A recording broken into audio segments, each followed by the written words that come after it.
Pai Senhor Jesus Cristo, a toda a congregação no Parque Aeroporto, especialmente todos os adolescentes do Grupo El Shaddai, todos os amigos que vão estar assistindo, todos os irmãos, todos os familiares.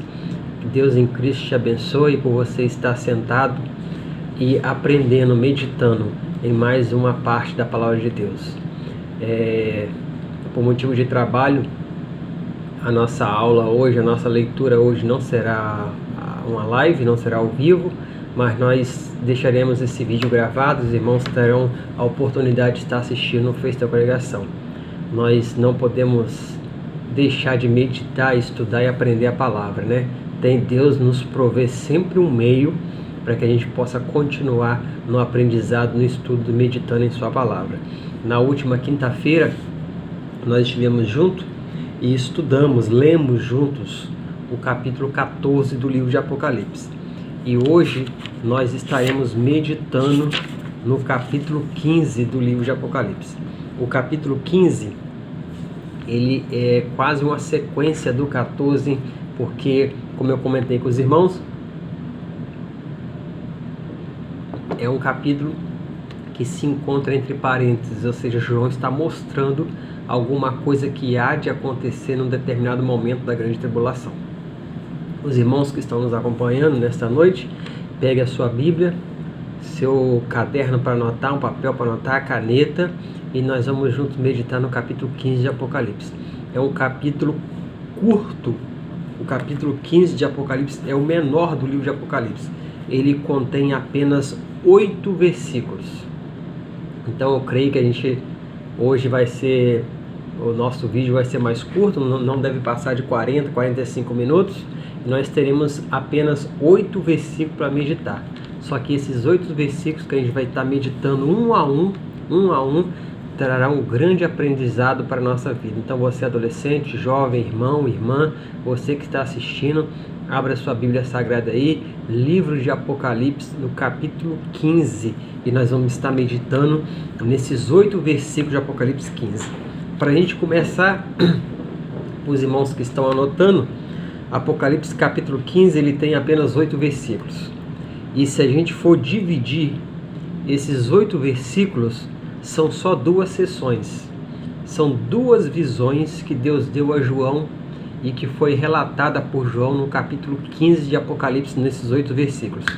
A primeira visão é a visão do mar de vidro, ou seja, João tem a visão mais uma vez dos céus e dos redimidos, dos salvos que chegaram aos céus após a grande tribulação.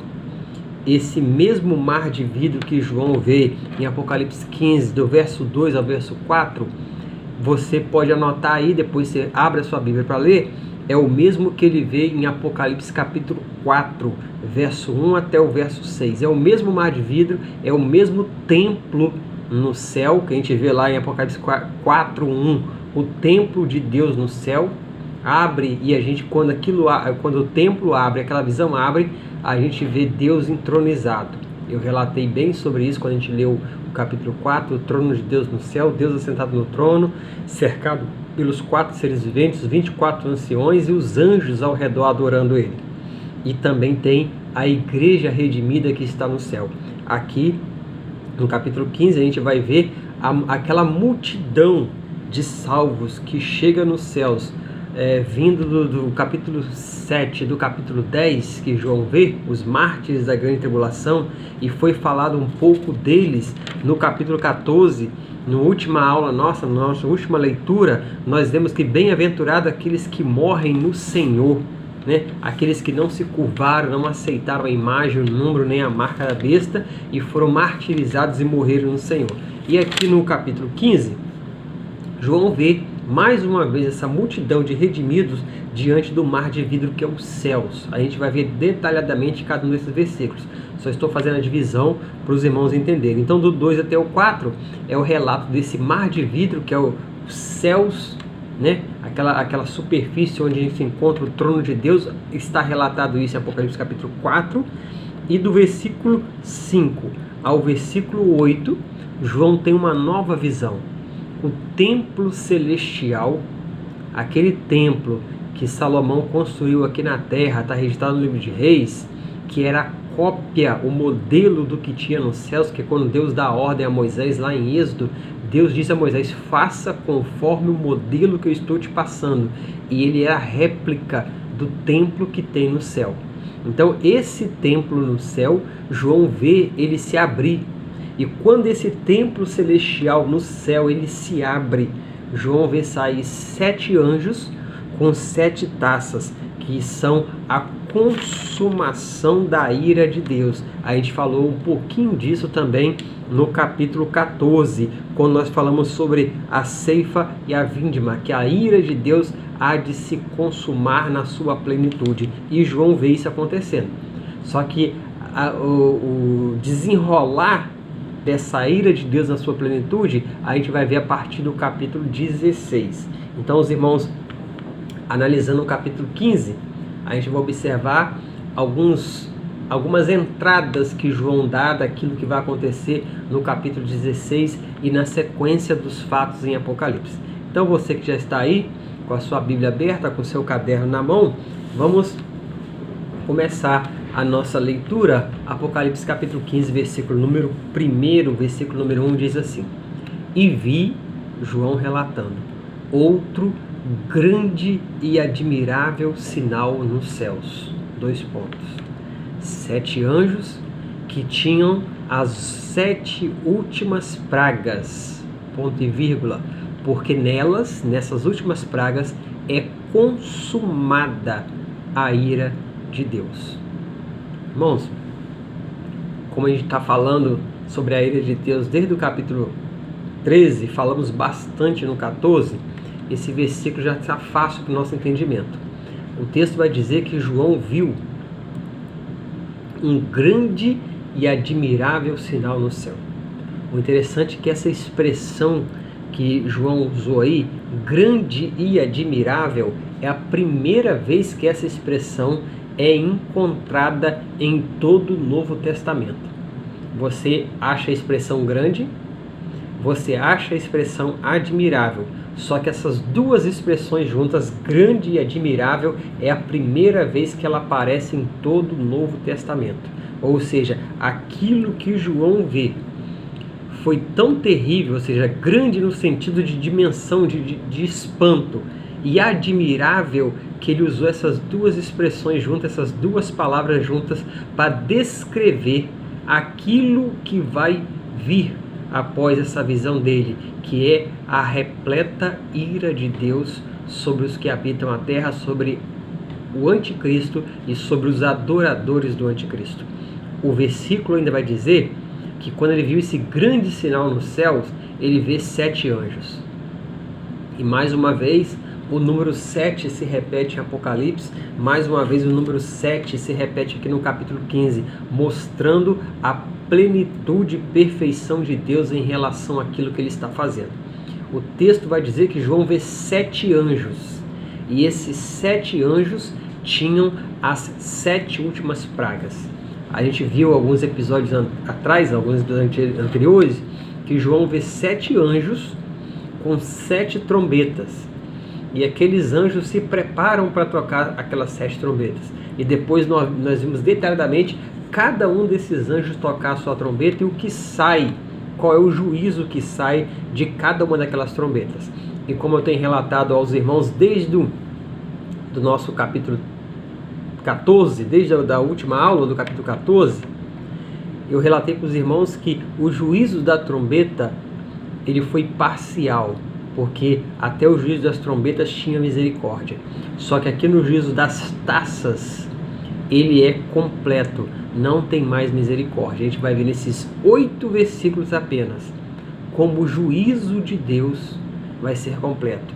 O texto diz que nela é consumado a ira de Deus. Só que essa expressão aí, ira de Deus, não é um Deus zangado e com raiva. A ira de Deus, essa expressão que João usa, quer dizer o juízo, a justiça. E quando ele manifestar a sua justiça, O seu juízo, João coloca a expressão de ira, só que Deus não está irado. Ele simplesmente vai consumar a sua justiça e o seu juízo, e quando ele fizer essa consumação de juízo, ele vai usar essas 7 taças para executar a consumação do seu juízo. E nesse ponto, conforme relatamos na última quinta-feira, não tem mais misericórdia. Não existe mais a graça, não existe mais a misericórdia e não existe mais a compaixão. Anota isso aí que a gente vai ver isso no decorrer desses 8 versículos. Falei que esses 7 anjos tinham 7 últimas pragas. E nessas 7 últimas pragas é consumada. Consumar é o sentido de concluir, completar, terminar, finalizar. E é isso que acontece quando essas 7 taças que estão na mão de 7 anjos forem derramadas sobre a terra. Vai finalizar o propósito de Deus em julgar o homem, em manifestar o seu juízo, a sua justiça sobre o homem que não quis aceitar o sacrifício de Cristo Jesus na cruz do Calvário. Os homens estão tendo oportunidade de salvação. Todos os dias Deus nos dá uma oportunidade de salvação.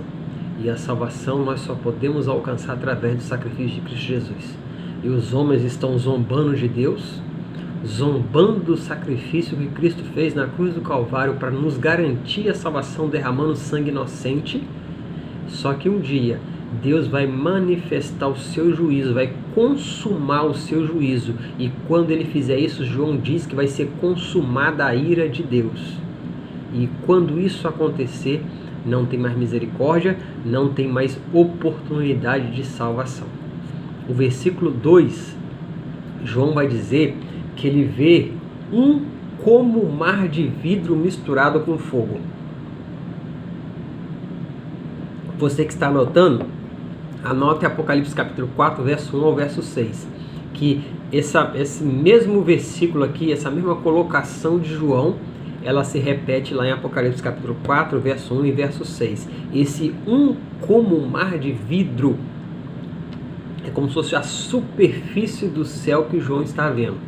A superfície do céu, como um mar de vidro. E ele fala que e também viu os que saíram vitoriosos da besta, ou seja, aqueles que passaram pela tribulação e foram martirizados e alcançaram a salvação através do martírio.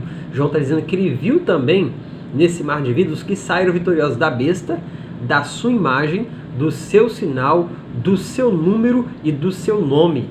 A gente falou sobre isso no capítulo 13. Foi o nosso episódio que nós falamos sobre grande tribulação.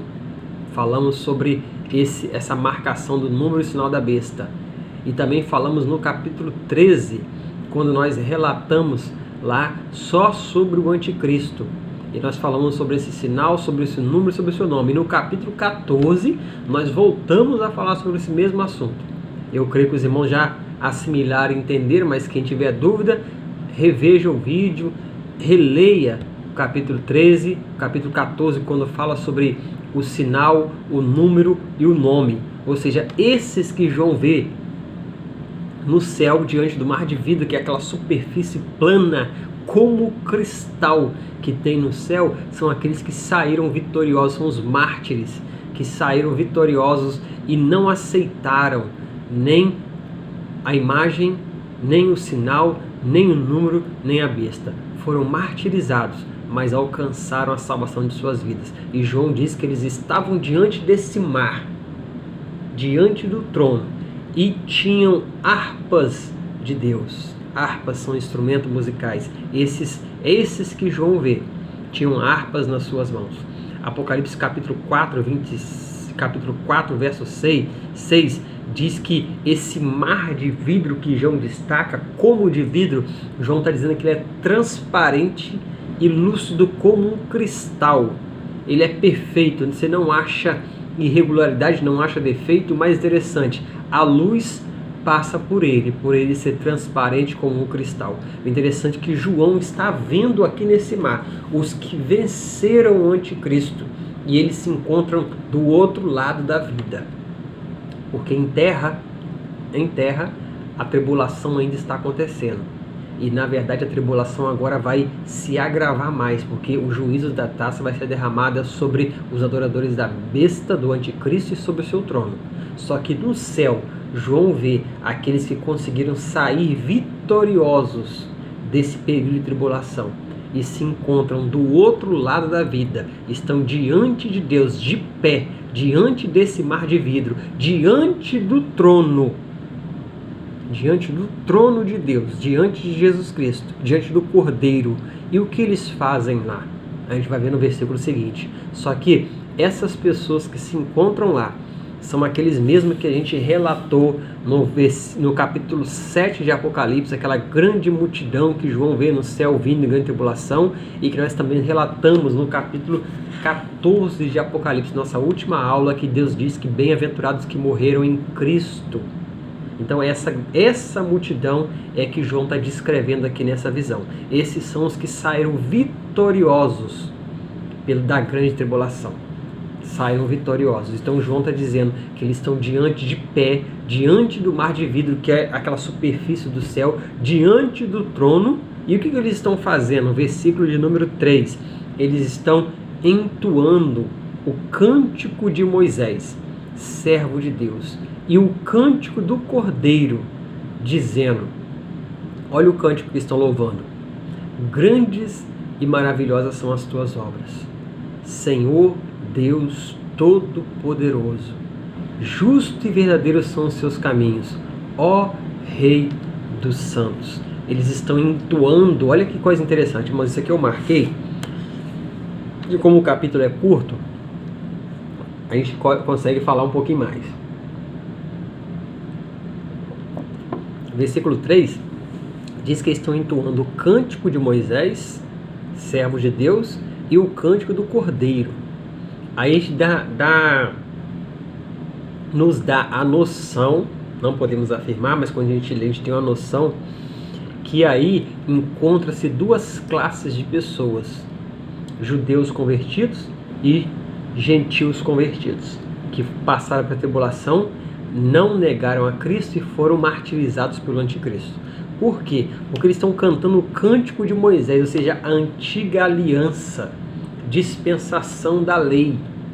Cântico de Moisés, aquele cântico que alguns fazem a referência, que foi aquele cântico que os israelitas entoaram após atravessar o Mar Vermelho, chegar do outro lado e ver seus inimigos serem derrotados por Deus e ficarem para trás, morrerem, perecerem no meio daquele mar. Então esse cântico de Moisés dá a entender que é a antiga aliança, a dispensação da lei, judeus. Já que quando fala que é o cântico que também entoavam o cântico do Cordeiro, nos dá a entender que é a nova dispensação, a dispensação que passou, que pegou aquele período de tribulação, mas que ainda tinha a graça. Nós vimos sobre isso, que haverá salvação na grande tribulação, nós falamos sobre isso nos episódios anteriores. Haverá salvação, apesar de ser pelo sangue, mas haverá salvação, e eles pegaram essa parte da graça, então estão entoando o cântico do Cordeiro. E o que eles louvam? Eles louvam a Deus, dizendo: grandes são e maravilhosas são as tuas obras, ó Senhor Deus Todo-Poderoso, porque eles vieram de tribulação e viram o poder e a força que o anticristo tinha. Mas aqui eles estão louvando a Deus, porque reconhece que só Deus é o Todo-Poderoso, reconhece que só Deus é justo, só Deus é verdadeiro em todos os seus caminhos e que Ele é o Rei de todos os santos. Assim, estou lendo aqui o que o pastor Ezequias escreveu: assim, os vencedores de todos os tempos cantarão o cântico de Moisés e o cântico do Cordeiro. O cântico de Moisés é um cântico de libertação. Conseguiram atravessar o mar, chegaram do outro lado, salvos, apesar de serem perseguidos e martirizados, mas chegaram salvos. É um cântico de libertação. Já o cântico do Cordeiro é um cântico de redenção. Fomos resgatados pelo sangue do Cordeiro, por isso entoamos um cântico ao Cordeiro. Essa é a ideia que o pastor Severino descreve desse cântico do Cordeiro e do cântico de Moisés. O interessante é que no versículo 4 continua, né, a estrofe, vamos botar assim, desse cântico, desse louvor, porque o versículo 3 ele encerra com eles começam a cantar dizendo: grande e maravilhosas são as tuas obras, Senhor Deus Todo-Poderoso, justo e verdadeiro são os teus caminhos, ó Rei dos santos. Aí continua o cântico: quem te não temerá, ó Senhor, e não magnificará o teu nome? É a pergunta que estão fazendo. Aí eles continuam o cântico: porque só tu és santo, por isso todas as nações virão e se prostrarão diante de ti, porque os teus juízos são manifestos. Eles estão louvando isso a Deus nos céus. Olha que interessante, igreja. Eles estão louvando isso a Deus nos céus. Só que eles estão fazendo referência, quando eles dizem que todas as nações virão e te prostrarão, no cântico deles, eles estão fazendo referência ao reinado milenar de Cristo que será na terra, quando todas as nações virão e se prostrarão diante de Cristo, porque os juízos deles serão manifestos. E isso aqui nós vimos lá no finalzinho do capítulo 14, quando Deus está preparando a colheita, a ceifa e a vindima para o Armagedon, que é quando Cristo volta para os judeus. Eu relatei isso, e após isso vai ser instalado o milênio. A gente vai ver isso ainda para frente, né? Então aqui eles estão entoando nos céus pelo aquilo que vai acontecer quando as nações se prostrarem, porque eles estão reconhecendo Deus como Senhor santo e justo, só que as nações ainda reconhecerão isso durante o milênio. Essas nações que reconhecerão isso durante o milênio serão as nações que terão por direito de entrar no reino milenar de Cristo.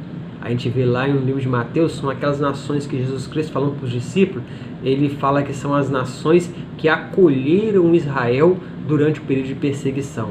São as nações que ajudaram de alguma forma Israel durante o período da perseguição. E a essas nações Deus dará o direito de entrar no reino milenar. É o julgamento das nações que a gente vê lá em Mateus, e a gente ainda já vai falar um pouquinho sobre esse assunto no decorrer da leitura do Apocalipse. E essas nações terão o direito de entrar no milênio e reinar com Cristo, ser governado por Cristo e reconhecer, o mais importante, reconhecer que Cristo é Senhor. Elas virão, se prostrarão e reconhecerão que Cristo é o Senhor. E é isso que esses mártires estão louvando e proclamando diante do trono de Deus. Aí, irmãos, paramos aí no versículo 4, né? E eu comentei lá no princípio que o capítulo 8 é dividido em duas visões de João. Então a primeira visão se encerrou aqui, no versículo 4. Agora do versículo 5 até o versículo 8 vai mostrar a próxima visão de João. Como eu relatei desde a última quinta-feira, esse capítulo é um capítulo entre parênteses. Ele foi colocado aí para mostrar o que ainda ia acontecer. Ele não está na ordem cronológica daquilo que está acontecendo durante o período de grande tribulação. Então nós vemos coisas aqui que está acontecendo no céu. Esses mártires estão adorando no céu, louvando no céu e fazendo referência ao que vai acontecer no final da tribulação, ainda no milênio. Agora nós vamos ver a partir do versículo 5 até o versículo 8 a próxima visão de João. E essa próxima visão de João, como eu falei lá no início da nossa leitura de hoje, ele tem a visão do templo e dos 7 anjos com as 7 taças, onde se consumará a ira de Deus ou o juízo de Deus sobre os habitantes da terra, os adoradores do anticristo. Verso 5, você que está com a sua Bíblia aberta aí, vamos ler junto? E depois disto olhei. Depois de que, João? É depois daquilo que nós acabamos de ler, que se encontra relatado entre o versículo 2 e 4. É a visão dos mártires diante do trono, diante de Deus, louvando a Deus e ao Cordeiro e adorando o seu nome. Depois disso, depois dessa visão, João está dizendo que ele olhou e ele viu que o templo do tabernáculo do testemunho se abriu no céu. Irmãos, isso aí é interessante demais, né? Eu anotei só um pouquinho de coisa aqui para a gente falar, é bem curtinho, mas sobre o templo do tabernáculo do testemunho se abriu no céu. Esse templo aí, conforme eu relatei lá no início, quando a gente fez a divisão do capítulo, é aquele templo que Deus manda Moisés construir no deserto. Lá era um tabernáculo e era modelo do que tinha nos céus. E nós vimos lá no capítulo 4 de Apocalipse que esse templo, ele está no céu, ele existe no céu. E aqui, acho que se não me engano, no capítulo 12 de Apocalipse, fala que os adoradores do anticristo, os adoradores estão blasfemando contra o templo. E aqui no capítulo 13 a gente vê também a referência acerca desse templo. E aqui no versículo 5, olha que interessante, diz que João viu que o templo do tabernáculo do testemunho se Para a gente que está adolescente, jovem, que gosta de aprofundar, de estudar de um pouco mais, em relação a templo, porque o que Moisés construiu não foi um templo, foi um tabernáculo. A diferença é que o tabernáculo é móvel, o templo era fixo, né? A estrutura do templo era fixa, o tabernáculo era móvel. Então não se conta o tabernáculo como o primeiro templo. O tabernáculo foi simplesmente o modelo que Deus deu a Moisés, e aquele modelo foi usado para os demais templos que foram construídos. Por que eu falo demais templos? Porque o primeiro templo construído, isso aí é história, os irmãos que estão na escola bíblica dominical, principalmente adolescentes, já estudaram sobre isso. A gente teve algumas revistas que falou sobre os templos lá em Jerusalém. Então o primeiro templo, quem construiu foi Salomão. Está lá no livro de Reis, né? Aquele primeiro templo que Salomão construiu. Esse templo que Salomão construiu, ele foi destruído pelos babilônicos. Eu falei isso na última aula um pouquinho sobre a Babilônia, né? O Império Babilônico.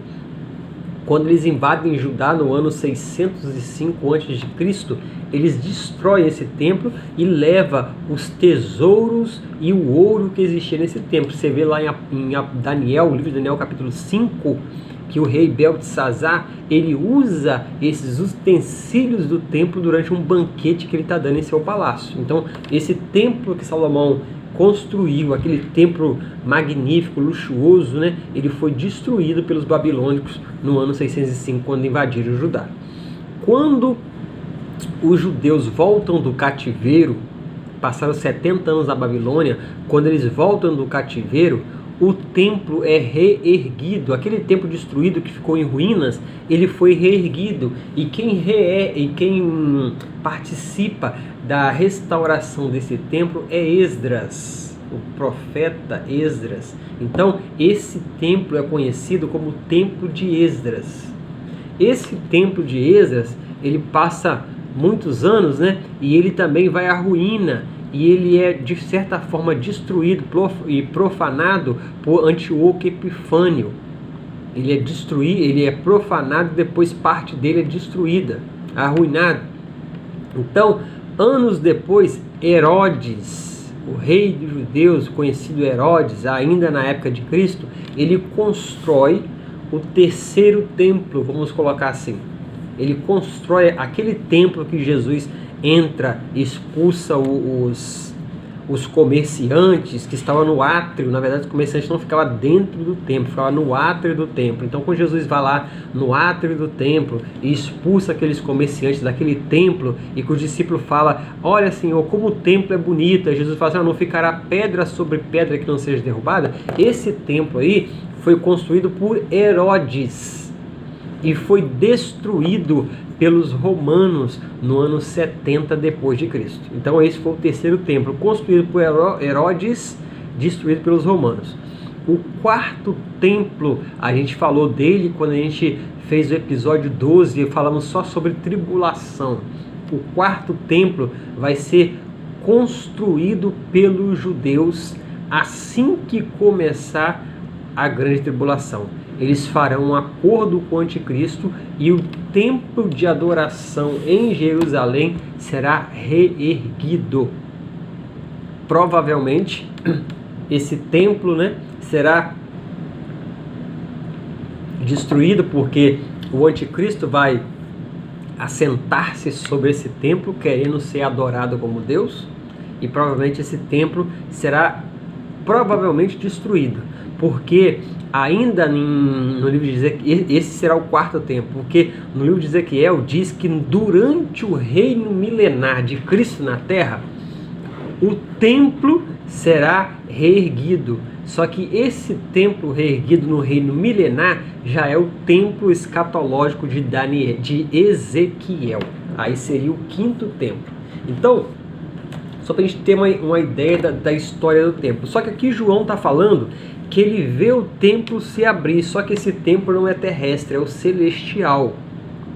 Lá no final de Apocalipse vai ter uma história desse templo. Eu não vou adiantar para os irmãos, mas a gente vai, quando chegar lá, eu vou lembrar desse capítulo 15 aqui, os irmãos vão recordar do que eu falei hoje, e nós vamos ver detalhadamente a história desse templo celestial lá no finalzinho do Apocalipse. Então João está falando que ele vê esse templo se abrir, e quando esse templo se abre, João olha, vamos colocar dessa forma, João olha para o interior desse templo, e quando ele faz isso, o versículo 6 diz que ele viu que 7 anjos, olha o número 7 aí, 7 anjos que tinham 7 pragas, versículo 6, Apocalipse 15. Ele vê quando o templo se abre, a porta abriu lá do templo, vamos falar assim, a porta se abriu.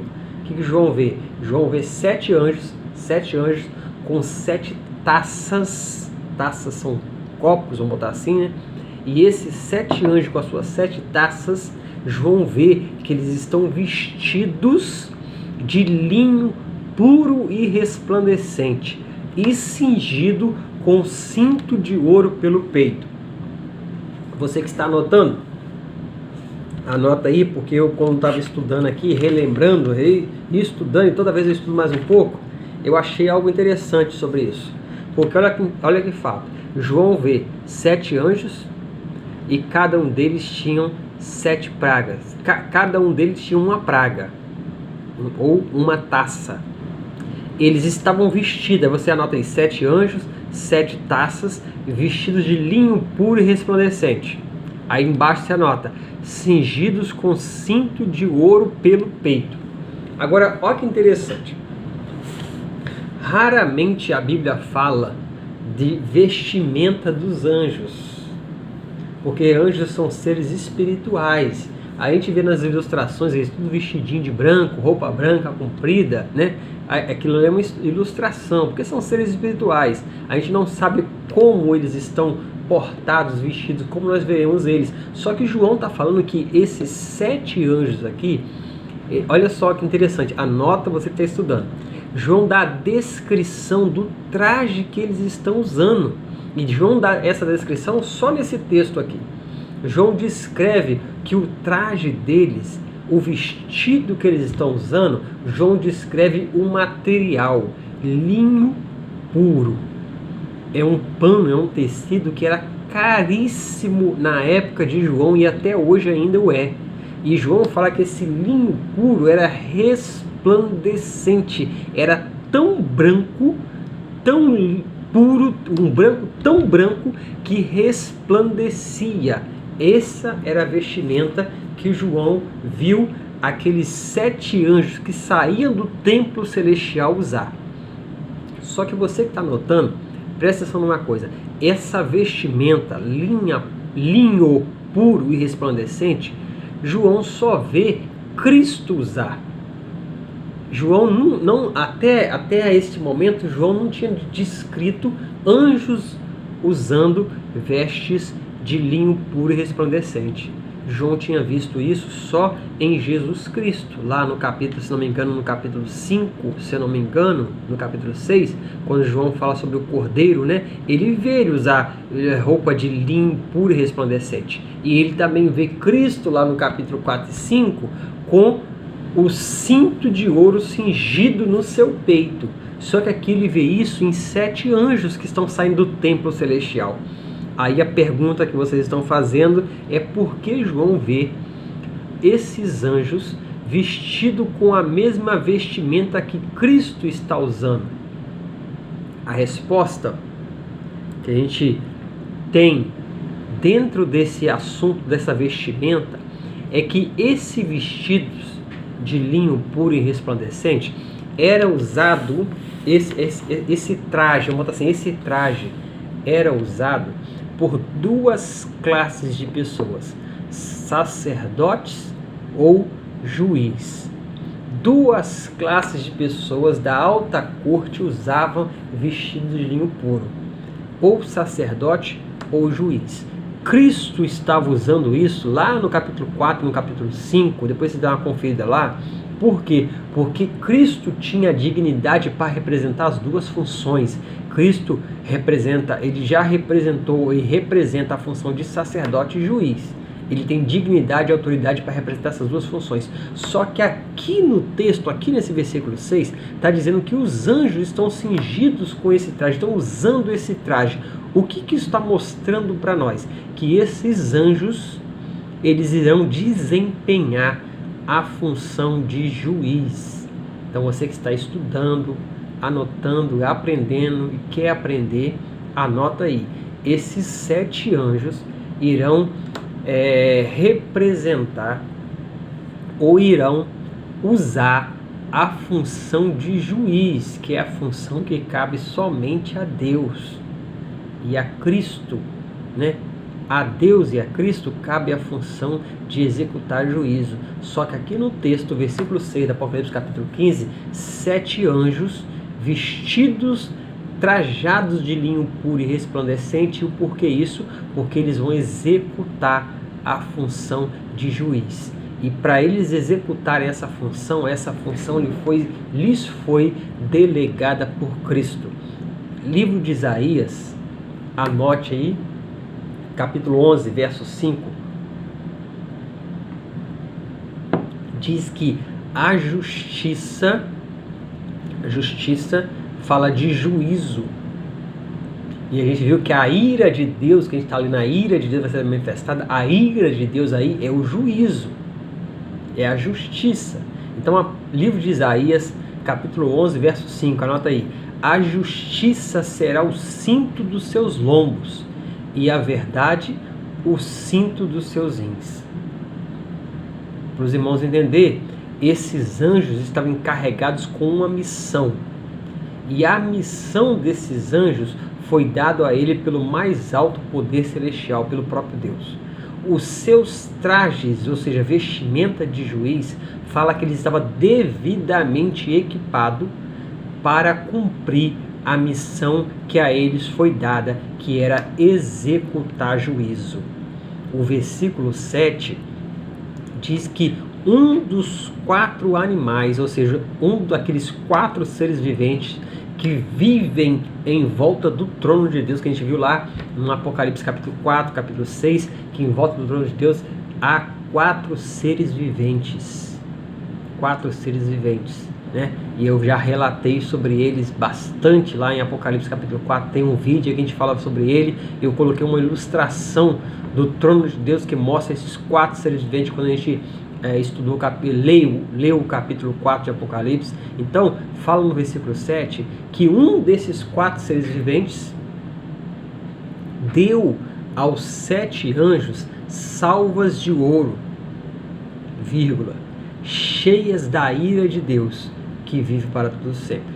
O que está acontecendo aqui? Versículo 7 é que um desses seres viventes, desses seres que ficam em volta do trono de Deus, que só tem 4 lá, os 4 seres viventes, um desses seres viventes dá a esses 7 anjos as salvas, ou as taças de ouro, E o que tem nessas taças de ouro? O versículo 7 para dizer, depois de uma vírgula ali que eles recebem, essa taça está cheia da ira de Deus, está até o topo. A minha taça aqui, ou esse copo que eu estou usando, ela está um pouco acima da metade. Só que essa taça que esses 7 anjos recebem, ela vai estar até o topo, transbordando da ira de Deus. O versículo 7, pastor Severino explica o termo grego que foi usado para descrever salva de ouro, phileale, indica um vaso largo, mais raso. Mostra um vaso largo, mais raso. E esse vaso, essa salva, essa taça, ela está cheia da ira de Deus. Nós falamos sobre a ira de Deus no capítulo 14, né? Depois você lê, reveja o vídeo. Só que esse termo aí, ira de Deus, cheia da ira de Deus, essa ira de Deus aí não é raiva, é justiça, é juízo. Só que o termo que é usado para ira indica o seu grau mais elevado, ou seja, o juízo de Deus vai vir da parte mais potente ou poderosa de Deus, ou seja, a forma de juízo não vai ter mais misericórdia. Por isso, João usa a expressão cheias da ira de Deus. E essas taças, quando forem derramadas sobre o anticristo e os adoradores do anticristo, virá na sua plenitude, sem misericórdia. O versículo 8, que a gente encerra a leitura do capítulo 15, nos dá a entender, esse versículo 7 completa a ideia daquilo que eu estou falando para os irmãos sobre o juízo de Deus. Porque o versículo 8 fala que depois que esses anjos receberam essa taça cheia da ira de Deus, o templo que João viu abrir, João viu o templo abrir no versículo 5, né? João viu o templo abrir e esses anjos saírem, e eles saem, eles recebem a taça de um dos seres viventes, e João diz que depois que eles receberam essa taça e saíram do templo, eles receberam a taça e saíram. João está vendo eles sair. Você lê a sequência dos versículos, você vai entender o raciocínio que eu estou passando para vocês. Quando João vê eles saírem, o versículo 8 diz que o templo se encheu com o fumo da glória de Deus e do seu poder. Ou seja, o templo celestial que João viu abrir esses anjos sair, depois que eles receberam essas taças que estão cheias do juízo de Deus ou da ira de Deus, o templo se encheu do fumo da glória de Deus e do seu poder. Aí tem um ponto e vírgula aí no versículo. Aí João completa o que ele está relatando. E ninguém, ele fala assim, e ninguém podia entrar no templo até que se consumasse as 7 pragas dos 7 anjos. Eu vou explicar para os irmãos o que aconteceu aqui. Só que para explicar para os irmãos o que aconteceu aqui, a gente encerrar a nossa leitura de hoje, capítulo 15, olha que coisa interessante. Livro de Êxodo, capítulo 40, versículo 34 e versículo 35, vai dizer que aquele tabernáculo que Moisés ergue lá no deserto, ordenado por Deus, que era a cópia fiel desse aqui que a gente está vendo no céu, que João está relatando que ele viu abrir, e agora João relata que ele viu se encher do fumo da glória de Deus e do seu poder. Lá em Êxodo 40, 34 e 35, tinha lá a tenda, ou tabernáculo, aquele que era móvel. E lá em Êxodo 40, 34 e 35, diz que esse tabernáculo, essa tenda, foi tomada pela glória de Deus, pelo seu poder e a sua presença, de modo tão terrível que nem Moisés podia entrar. Então anota aí no seu papel, anota aí você que está anotando no seu caderninho, para você conferir lá. Êxodo capítulo 40, Êxodo 40, 34 e 35. O tabernáculo foi tomado pela glória de Deus e pelo poder de sua presença. E sua presença foi tão temível que nem o próprio Moisés podia entrar. Anotou? Agora anota aí. Êxodo capítulo 19, versículo 18. Diz que o monte Sião ficou fumegando porque o Senhor desceu sobre ele, e o fogo e a fumaça cobriu o monte, de forma que o monte tremia. Eu vou ler para os irmãos. Me dá só um minutinho. Eu sei que os irmãos anotaram, né? E depois vão conferir. Só que eu vou dar uma lida rapidinho para os irmãos. Anotaram aí, Êxodo 19, 18. E todo o monte Sinai fumegava, porque o Senhor descera sobre ele em fogo, e a fumaça subiu como a fumaça de uma fornalha, e todo o monte tremia grandemente. Ou seja, o que está acontecendo no céu, que João viu acontecer no céu, aqui em Apocalipse capítulo 15, verso 8, já tinha acontecido no monte Sinai, já tinha acontecido no tabernáculo erguido por Moisés. Continua anotando, livro de 1 Reis, capítulo 8, verso 10. Livro de 1 Reis, eu vou abrir aqui rapidinho para os irmãos. Livro de 1 Reis, capítulo 8, verso 10. O livro de 1 Reis, ele vai contar quando Salomão foi consagrar o templo, o primeiro templo, que eu já relatei aqui nessa nossa leitura, o primeiro templo que Salomão construiu, né?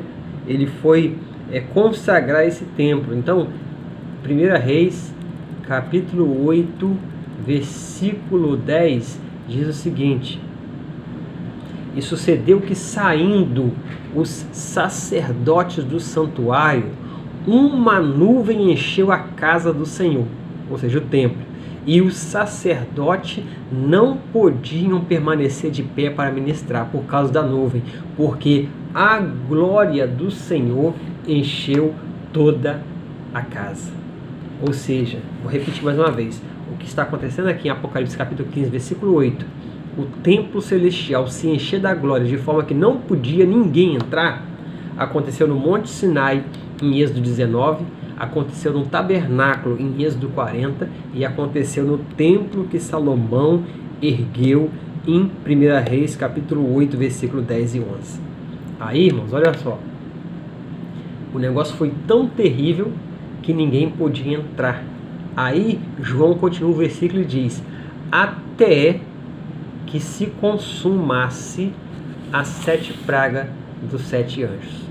Só poderão entrar, ninguém podia entrar, nem anjo, nem arcanjo, nem querubim, nem serafim, nem a igreja que está no céu pode entrar no templo celestial neste momento. E só vão poder entrar depois que essas 7 taças dos 7 anjos forem derramadas e se consumar o juízo divino. O que isso quer dizer para nós? O que isso quer dizer? Isso está dizendo para nós que quando começar o juízo das 7 taças, não terá mais misericórdia, não terá mais longanimidade, não terá mais graça, não terá mais chance nenhuma de ninguém intervir ou interceder a Deus pelos homens, porque foi esgotada toda possibilidade de salvação, de intervenção. Porque eu falei para os irmãos, eu relatei algumas vezes nos episódios do capítulo 13 e do capítulo 14, também falei quando a gente viu a grande tribulação.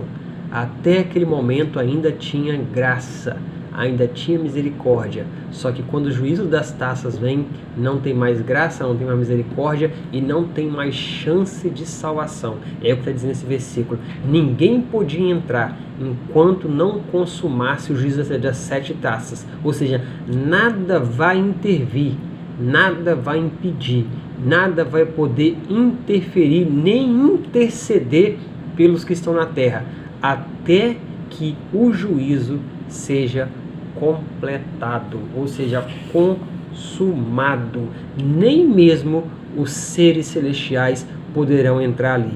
Ou seja, o juízo de Deus vai ser manifestado e derramado de sua forma completa. Ele será consumado em sua plenitude no formato das 7 taças da ira de Deus.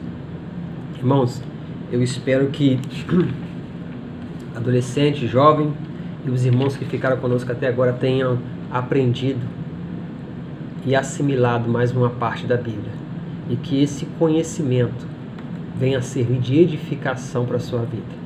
E se serviu para edificar a sua vida, irmão, não guarde para você. Passe para alguém, chame alguém da sua casa, da sua família para assistir com você. Avise para as pessoas, irmãos, adolescente, jovem, avise para as pessoas que o juízo de Deus está por vir. O juízo de Deus está por vir. E Deus está nos oferecendo a oportunidade de salvação através de Cristo Jesus. Nós precisamos, né? Judas fala lá, né? Detestai até a roupa deles manchada, para ter misericórdia daqueles que estão caminhando a passos largos rumo ao juízo de Deus, rumo à ira de Deus. Tenha misericórdia de algum desses. Anuncie para esses a salvação. Anuncie para esses que, para eles escapar da ira de Deus, eles precisam ter um encontro com Jesus Cristo, aceitar o sacrifício de Jesus Cristo. Eu espero que essa leitura hoje, essa aula de hoje, tenha servido para edificar a sua vida. E se edificou a sua vida, compartilhe com alguém, mostre para alguém, anuncie Cristo para alguém, de forma que venha edificar, de forma que venha edificar e, querendo Deus, trazer mais alguns para o caminho da salvação. Eu agradeço a todos que estiveram conosco até agora, que Deus em Cristo te abençoe. E na próxima oportunidade estaremos lendo o capítulo 16. A paz do Senhor para todos, em nome de Jesus. Amém.